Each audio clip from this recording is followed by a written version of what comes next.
It's time to turn the page. But I want to anticipate what you are going to hear from him in the closing days of this race. He's going to talk a lot about crime and a lot about violent crime. And it is something that we should be talking about. It concerns me.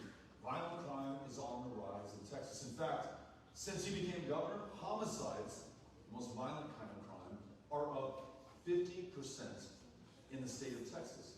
And that was because when police officers begged him not to sign permitless carry into law, asked him not to replace the license to carry program that all of us abided by, worked, and actually was a pride of the country in responsible gun ownership. When they said, Mr. Governor, 36,000 times over the last 6 years, we denied a license to carry to someone because they had a history of violent criminal activity, or they beat their spouse, or they threatened to use a gun against their wife. In Texas, if you're a woman here, you're 24% more likely to be the victim of gun violence from a domestic partner than anyone else in this country. And those law enforcement looking out for those that they protect and serve said, this is going to make things worse.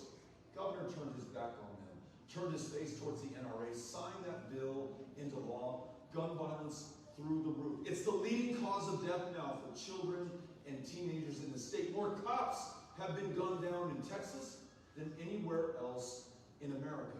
And when it comes to funding, he's going to say that there are some who don't want to fund the police. Well, of course we want to fund the police and the sheriff's department and law enforcement. We want to make sure they have the resources that they need, the pay that keeps them on the job, and also the training to ensure that all of us are treated equally, regardless of the differences between us, including skin color. And when somebody abuses that position of public trust, when that rarely happens, but it does, we need to make sure that they are held accountable. Because without that accountability and justice, there will not be trust in our communities, and security and safety will suffer as a result.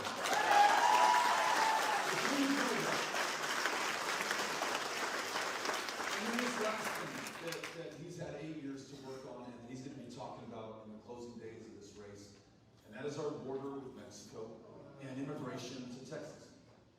Let me begin by saying this.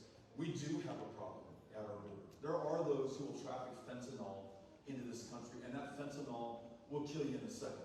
There are others who traffic in human beings, really a form of modern-day slavery, where people are coming in bondage through these coyotes or traffickers, and many are dying in that bondage. And others who lose their lives crossing in between these ports of entry. It is a real problem. It is disorderly right now. It is far more chaotic than it should be. And it was Ronald Reagan, the last president who presided over any kind of comprehensive immigration. We really have some problems. All of us, Republican, Democrat alike, can agree on that.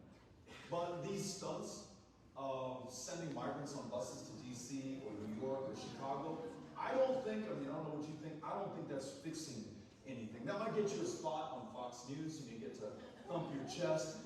This rhetoric about invasions and referring to immigrants as animals or an infestation, dehumanizing them so we can treat them less than human. You don't put kids in cages. You don't tear them from the breast of their mother. You don't allow them to die in these remote stretches of Texas. If you think they are fully human, that rhetoric is so important to what we are seeing right now. That guy that I told you about from Allen, Texas, who killed 23 of my neighbors, he posted online right before he walked into that Walmart that he had come to repel the invasion of Hispanics who were taking over this state. That invasion that he had been warned about by Greg Abbott, who the day before that shooting said, Texans, it's time for us to take matters into our own hands and defend ourselves. Literally, that is the language that he was using. But what if we met this challenge, and it is one, with solutions, and not Democratic Party solutions, and not Republican Party solutions, but Texas solutions?